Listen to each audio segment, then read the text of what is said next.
Bonjour à tous. Donc aujourd'hui, on va lire deux textes. Il y en a un qui va être dans Hébreux chapitre 2, on va lire les versets 5 à 18. Et on va lire aussi Hébreux chapitre 9, les versets 27 et 28.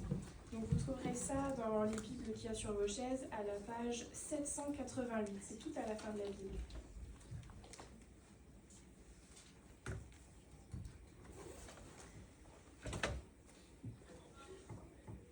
Donc Hébreux chapitre 2, versets 5 à 18. En effet, ce n'est pas à l'autorité d'ange que Dieu a soumis le monde à venir dont nous parlons. Quelqu'un a d'ailleurs rendu quelque part ce témoignage. Qu'est-ce que l'homme pour que tu te souviennes de lui, ou le Fils de l'homme pour que tu prennes soin de lui? Tu l'as abaissé pour un peu de temps au-dessous des anges. Tu l'as couronné de gloire et d'honneur. Tu as tout mis sous ses pieds. En effet, en lui soumettant toutes choses, Dieu n'a rien laissé qui échappe à son autorité. Maintenant, pourtant, nous ne voyons pas encore que tout lui soit soumis. Toutefois, celui qui a été abaissé pour un peu de temps au-dessous des anges, Jésus, nous le voyons couronné de gloire et d'honneur à cause de la mort qu'il a soufferte. Ainsi, par la grâce de Dieu, il a connu la mort pour tout être humain. En effet, celui pour qui et par qui toute chose existe voulait conduire à la gloire beaucoup de fils. Il lui convenait donc de qualifier parfaitement par ses souffrances l'auteur de leur salut.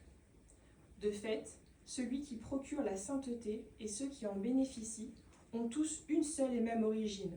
C'est pourquoi il n'a pas honte de les appeler ses frères. Lorsqu'il dit « J'annoncerai ton nom à mes frères et je te célébrerai au milieu de l'assemblée », encore et encore, je me confierai en lui. Et enfin, me voici, moi et les enfants que Dieu m'a donnés. Puisque ces enfants ont en commun la condition humaine, lui-même l'a aussi partagée, de façon similaire. Ainsi, par sa mort, il a pu rendre impuissant celui qui exerçait le pouvoir de la mort, c'est-à-dire le diable, et libérer tous ceux que la peur de la mort retenait leur vie durant l'esclavage. En effet, assurément, ce n'est pas à des anges qu'il vient en aide, mais bien à la descendance d'Abraham. Par conséquent, il devait devenir semblable en tout à ses frères afin d'être un grand prêtre rempli de compassion et fidèle dans le service de Dieu pour faire l'expiation des péchés du peuple. En effet, comme il a souffert lui-même lorsqu'il a été tenté, il peut secourir ceux qui sont tentés. Et je vais lire au chapitre 9,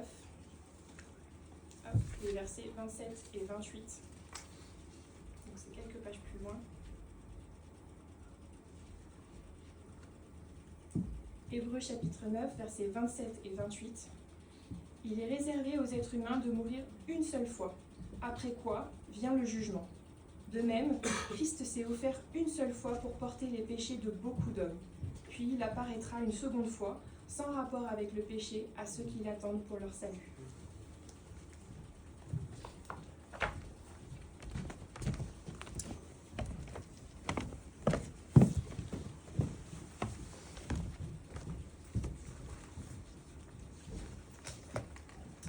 Bonjour à tous, ravi d'être avec vous ce matin. Je vous invite à garder Hébreux 9 sous les yeux. On va se concentrer uniquement sur ces deux versets que Michel vient de nous lire à la fin. Et j'aimerais commencer en vous présentant un mec qui s'appelle Andy. Et Andy, il a 59 ans, il travaille en tant qu'électricien en Angleterre. Et à tous égards, Andy est un homme ordinaire, sauf pour une seule chose. Andy est aussi connu sous le nom de Monsieur Noël. Et normalement, vous avez une photo de Andy à l'écran. Oui, c'est vrai, parce que depuis 1993, Andy, Monsieur Noël, fête Noël tous les jours. Pendant 31 ans, Noël. Soit 11 126 jours.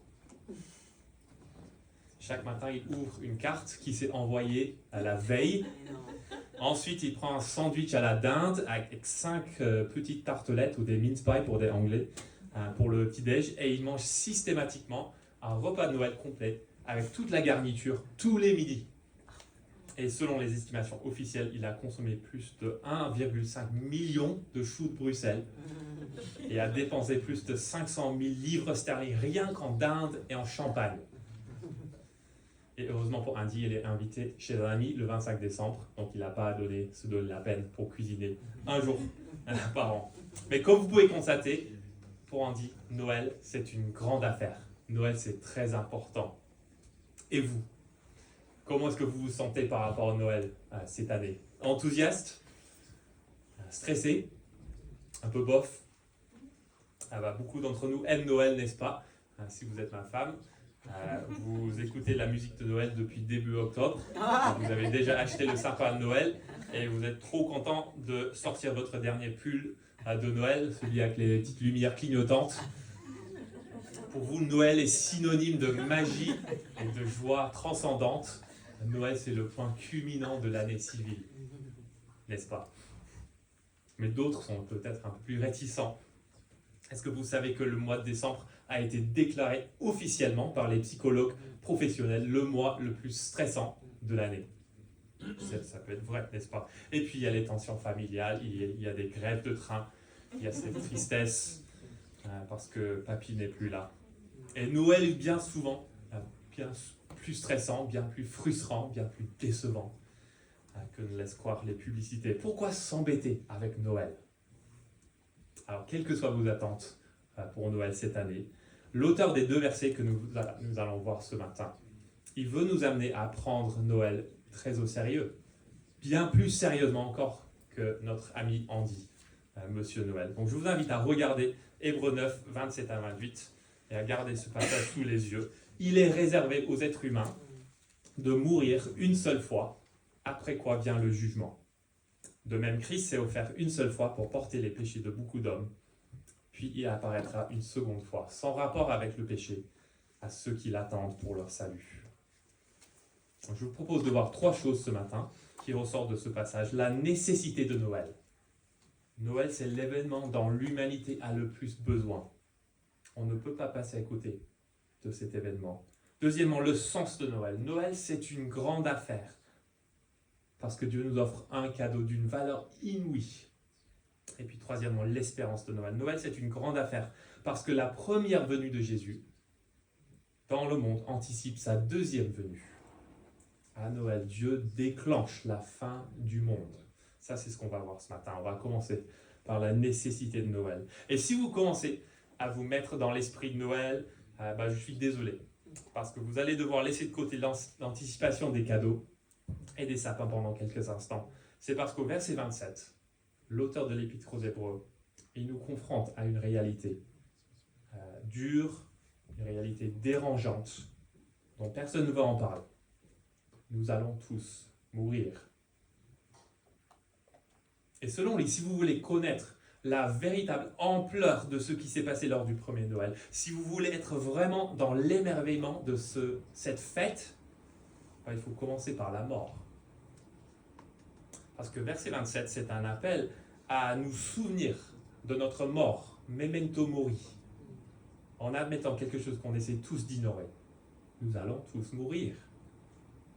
Et vous voyez là, la réalité est là, au verset 27, en noir et blanc. Il est réservé aux êtres humains de mourir une seule fois, après quoi vient le jugement. Je pense que de manière générale, on essaie d'ignorer la mort de 2 façons. La première, c'est ce que un auteur que j'ai lu cette semaine appelle la naïveté mortelle. On se laisse convaincre que la mort peut être cachée. On peut la mettre dans une boîte au fin fond du frigo, sans que personne ne la remarque. On passe sous silence le fait que la mort est partout, en la transformant en quelque chose de plus acceptable, de plus éthique. Et du coup, on met la mort dans les hôpitaux. On veut que la mort reste enfermée dans les hôpitaux. On choisit de se débarrasser de nos proches au crématorium pour ne pas voir le corps. On transforme les funérailles en célébration de vie. On fait de la mort une forme de divertissement, protégé par un écran de cinéma. Qui a déjà vu Gladiator 2? Ne vous êtes-vous pas assez diverti? A crié Russell Crowe avant de combattre à mort dans l'arène des gladiateurs. La mort, c'est une forme de divertissement.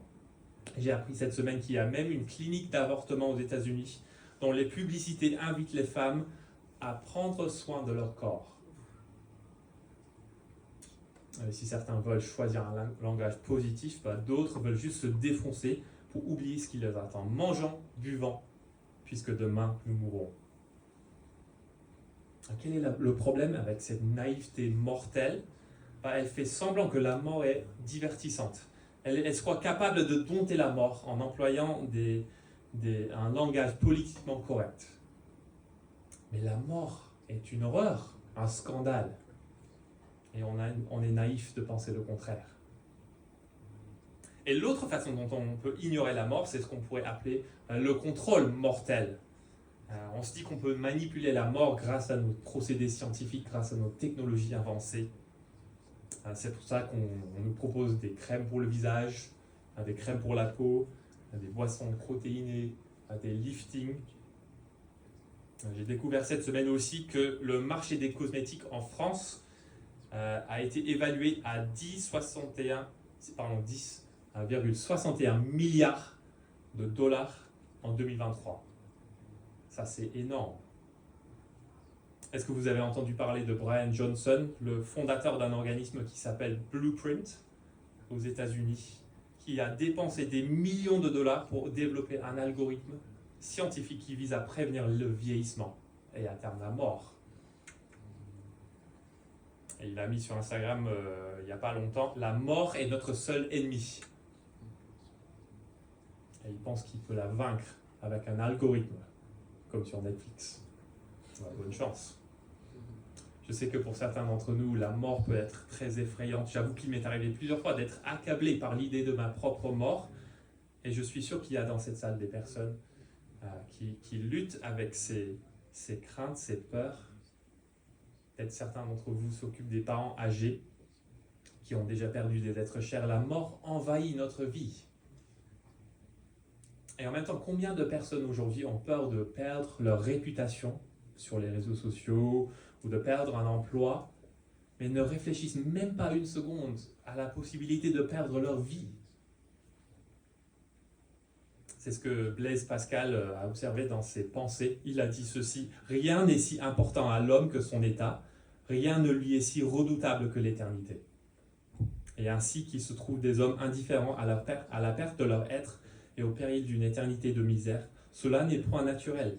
Ils sont tout autres à l'égard de toutes les autres choses. Ils craignent jusqu'aux plus légères. Ils les prévoient, ils les sentent.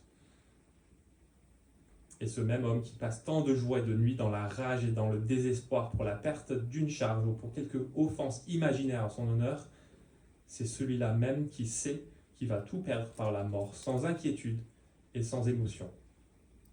C'est une chose monstrueuse de voir dans un même cœur et en même temps cette sensibilité pour les moindres choses et cette étrange insensibilité pour les plus grandes. Hébreux 9, 27, il est réservé aux êtres humains de mourir une seule fois. Une seule fois. Il n'y aura pas de seconde chance. Il n'y aura pas de purgatoire. Il n'y aura pas de réincarnation. Et est-ce que vous voyez la fin du verset? Il est réservé aux êtres humains de mourir une seule fois, après quoi vient le jugement. C'est-à-dire la mort physique n'est pas la fin de l'histoire. La mort physique est le précurseur de quelque chose d'encore plus terrifiant.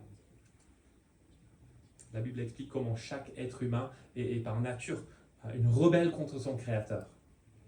Ce qui fait qu'on mérite tous la condamnation éternelle. Ça, c'est le jugement du verset 27. Et quelques chapitres plus tôt, au chapitre 2 que Michel vient de nous lire, l'auteur il explique que les hommes et les femmes sont des esclaves de la peur de la mort. Autrement dit, Satan, il nous rend esclaves de la peur de la mort, en nous rappelant ce que nos péchés méritent, la condamnation, la mort éternelle en enfer. Et c'est pour ça que notre monde est dans l'état dans lequel il est.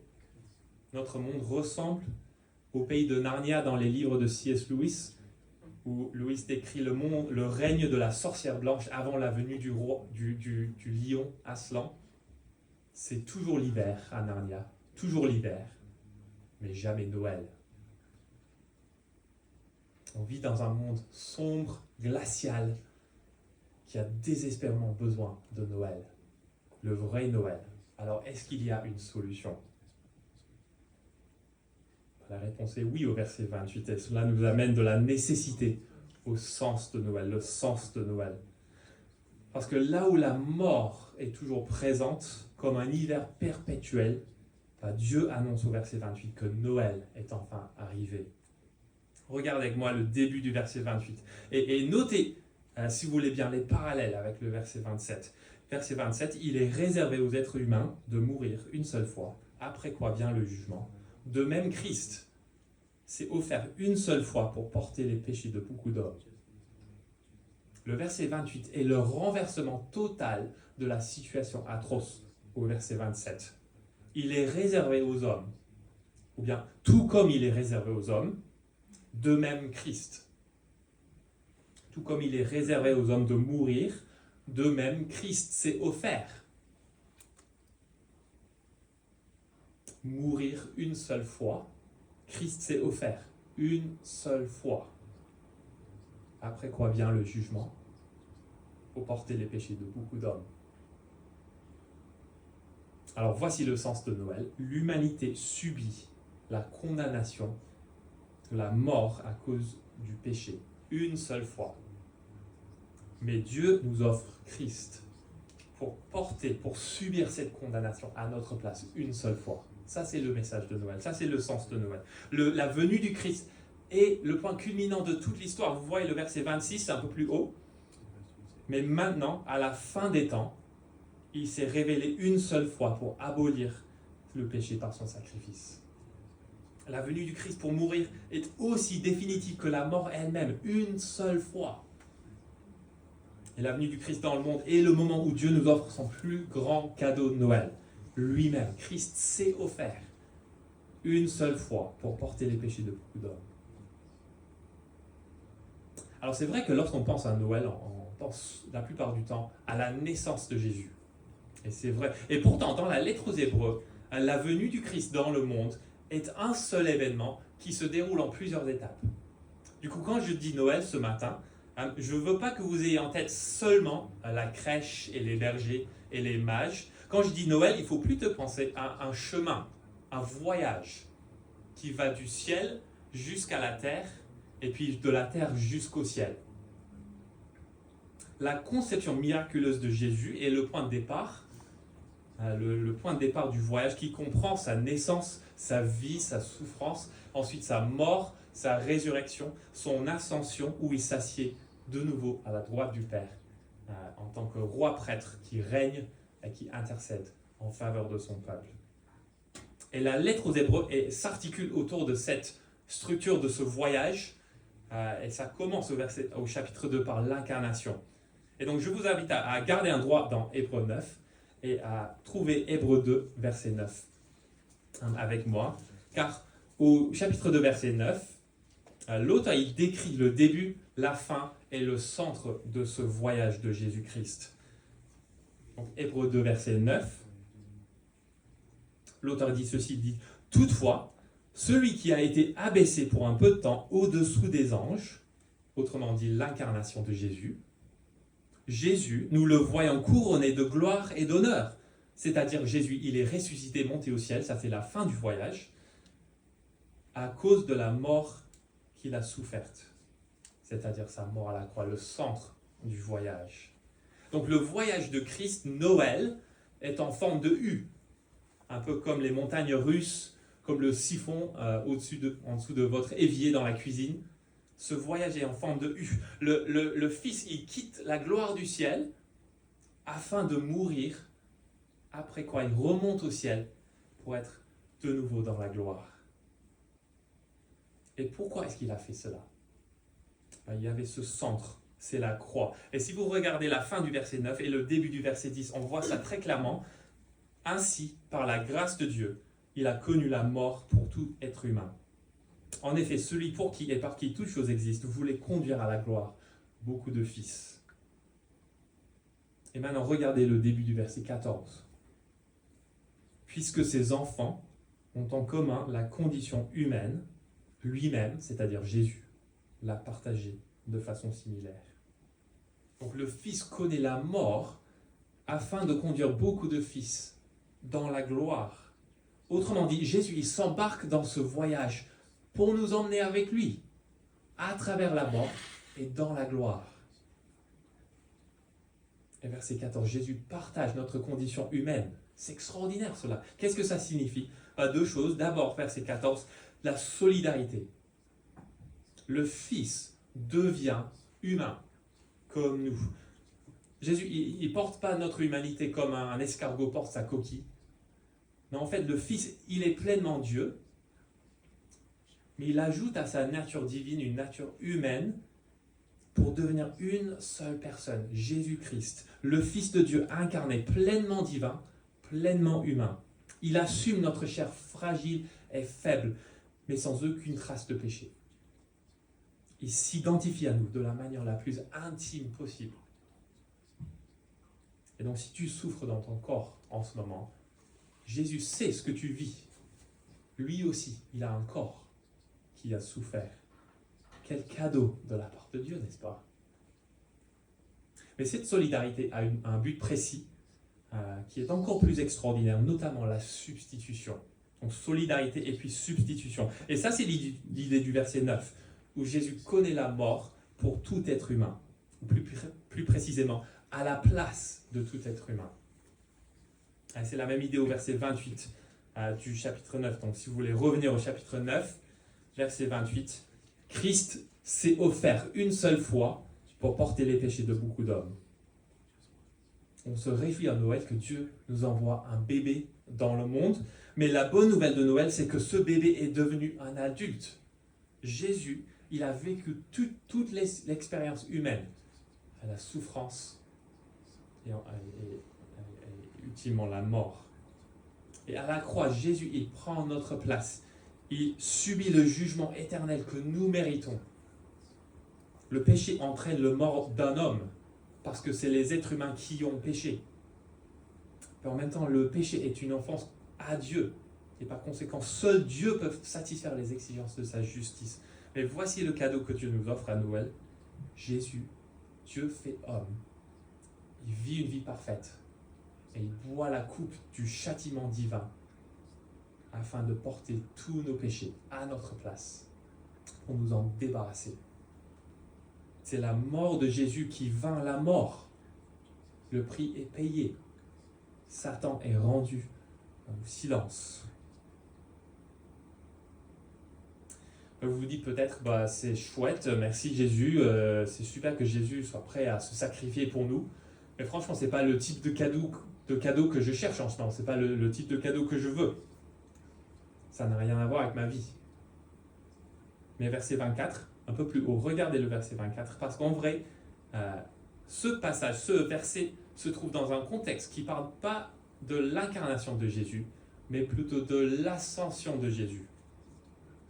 C'est la dernière étape du voyage de Jésus. Jésus, il est né, il est mort, il est ressuscité, il est monté au ciel, et maintenant il est entré dans le ciel même. Pourquoi?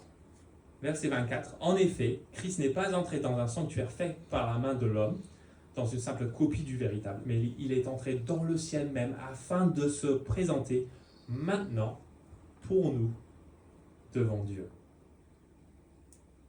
Jésus entre dans le ciel pour présenter l'accomplissement de sa mort une fois pour toutes devant Dieu pour nous, ou bien à notre place. Aujourd'hui, Jésus, il se tient dans le ciel, au ciel, comme notre ambassadeur divin, et il dit, elle a autant le droit d'être là que moi. Ou lui, il est aussi digne d'être là que moi.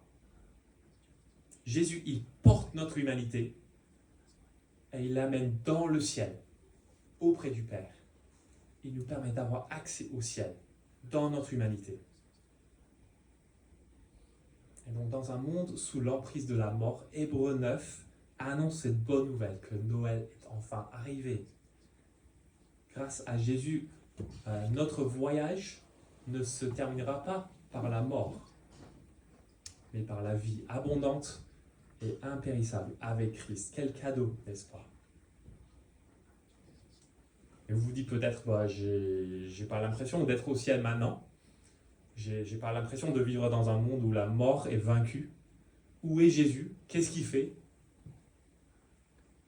Ça nous amène à l'espérance de Noël. Troisièmement, l'espérance de Noël.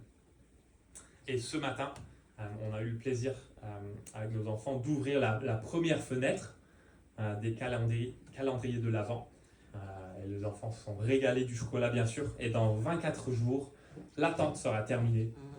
Et ils pourront ouvrir tous leurs cadeaux. Ça va être chouette. Et j'aime bien Noël parce que Noël, c'est bien plus qu'un simple jour de l'année. En fait, c'est toute une période. Et à Noël, on apprend à attendre. On apprend à espérer. Et c'est d'autant plus vrai pour le Noël dont on parle ici, dans l'Épître aux Hébreux, verset 28. Christ s'est offert une seule fois pour porter les péchés de beaucoup d'hommes. Puis il apparaîtra une seconde fois, sans rapport avec le péché, à ceux qui l'attendent pour le salut. Et je pense que la fin du verset 28 est un peu surprenante. La venue de Jésus est une fois pour toutes, mais cette venue se fait en 2 temps. Le salut est accompli, on a reçu le cadeau, Christ est mort à notre place, et en même temps on est toujours dans l'attente. On attend le jour où on pourra ouvrir le cadeau pour en profiter pleinement. Et donc il me faut les 2 venues de Christ pour que Noël soit vraiment une bonne nouvelle. Est-ce que vous voyez comment la première moitié du verset 28, ça me rassure que je n'ai plus à subir la mort du verset 27, puisque Christ est mort à ma place. Mais la deuxième moitié du verset est aussi une réponse au problème de la mort. Ça part de la fin du voyage. Grâce à Christ, la mort n'est plus la fin de la vie, mais la mort est la porte d'entrée dans le salut. Dans l'Épître aux Hébreux, le salut est toujours une réalité future. Il s'agit d'un monde entièrement nouveau. Il s'agit d'un lieu de repos éternel. Il s'agit d'une patrie céleste. Il s'agit d'une cité où Dieu habite. C'est l'endroit où tout est bien. C'est l'endroit où tout va bien. Et Noël, c'est la promesse, non seulement d'une naissance, d'un bébé, mais c'est la promesse d'un bébé qui est venu en tant que sauveur pour nous donner un si grand salut. Un salut universel, cosmique. Quel cadeau de la part de Dieu. Alors revenons à notre ami Andy, Monsieur Noël. Parce que pour lui, Noël, c'est une grande affaire. C'est une journée très importante. C'est une réalité très importante. Il en fait une réalité tous les jours de sa vie. Et vous, est-ce que Noël est important pour vous? Si vous êtes en train de découvrir la foi chrétienne, j'aimerais vous demander humblement, qu'est-ce qui vous empêche d'accepter ce cadeau que Dieu nous offre en Jésus-Christ, le cadeau de son Fils et sa mort? Qu'est-ce qui vous empêche de reconnaître la rébellion dans votre cœur et de demander pardon à Dieu? En fait, Dieu ne nous demande pas de faire pénitence ou de donner de l'argent à l'Église. Il ne nous demande pas de réussir notre carrière ou d'être des meilleurs citoyens. Il nous demande tout simplement d'écouter son Fils et de recevoir son salut, son si grand salut, comme un cadeau gratuit.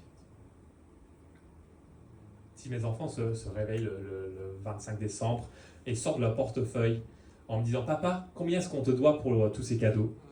je ne serais pas honoré d'entendre ça, je serais affligé d'entendre ça. Parce que mes enfants ne pourraient jamais s'offrir leurs propres cadeaux. Ce n'est pas le but. En fait, j'aime leur offrir des cadeaux. Ça, c'est ce qu'on fait à Noël. Et pourtant, comment ça se fait que la plupart des gens estiment qu'ils peuvent acheter ce salut? Comme si quelques bonnes œuvres suffisaient à payer le prix de la mort. Je vous invite à recevoir, à accepter ce cadeau gratuitement. Dieu, ça lui fait plaisir de donner ce cadeau, même si ça lui a coûté cher. Et si on est déjà croyant en Jésus-Christ, si on a déjà accepté ce cadeau, est-ce qu'on a compris, selon l'Épître aux Hébreux, qu'on a déjà tout reçu? On a déjà reçu tous les cadeaux dont nous avons besoin. Christ, il a terminé son voyage. Il garantit que nous finirons le nôtre à condition qu'on fasse une seule chose. Vous l'avez vu au verset 28 à la fin, ceux qui l'attendent. On doit attendre ce Christ. On a tout ce qu'il faut pour aller jusqu'au bout. Il faut simplement attendre. On va être comme l'enfant qui attend son père à l'aéroport. Le père, il a déjà envoyé un texto pour dire « J'arrive, j'arrive ». On doit juste attendre. On sait qu'il vient, on attend. On va être comme l'enfant qui attend que la lumière pointe l'horizon le 25 décembre pour qu'il puisse ouvrir ses cadeaux. La nuit est presque finie. On attend le matin.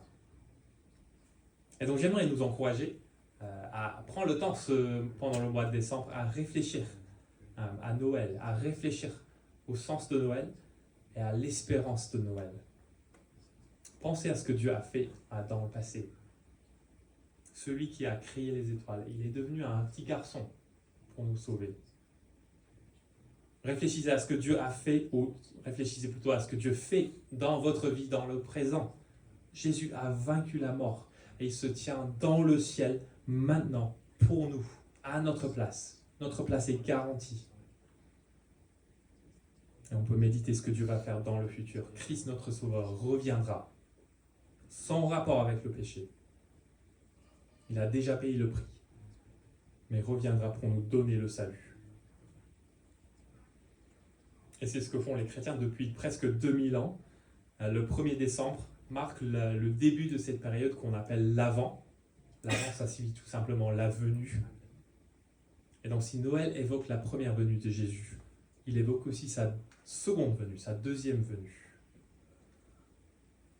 Et donc écoutez ces mots d'un théologien du passé qui s'appelle Cyril de Jérusalem, qui a dit ceci en l'an 270. Et je propose de terminer avec ça.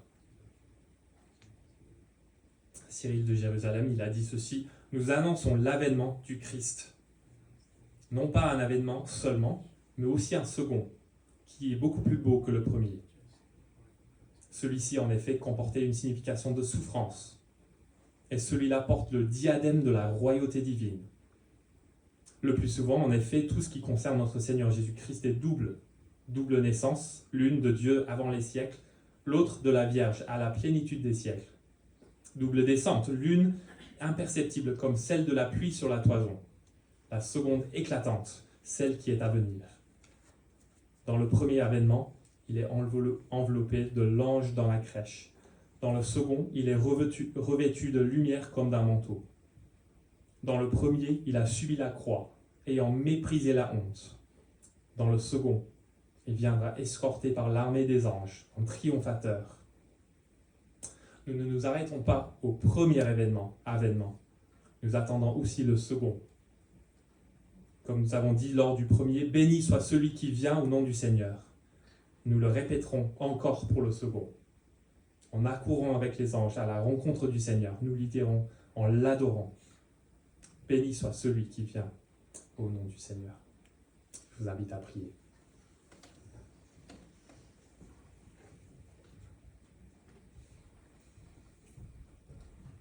Notre Père, nous savons que nous sommes des êtres humains faibles et pécheurs, que nous méritons tous la mort à cause de ce péché.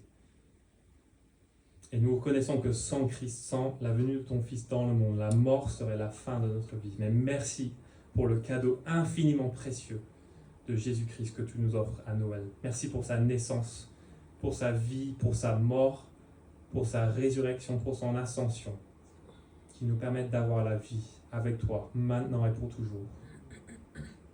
Et nous te prions pour ceux d'entre nous qui n'ont jamais connu la joie d'avoir un sauveur, et nous te demandons qu'ils puissent recevoir ce cadeau dès aujourd'hui.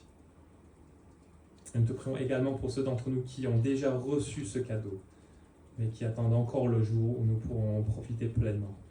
Donne-nous la patience de persévérer jusqu'à ce jour glorieux.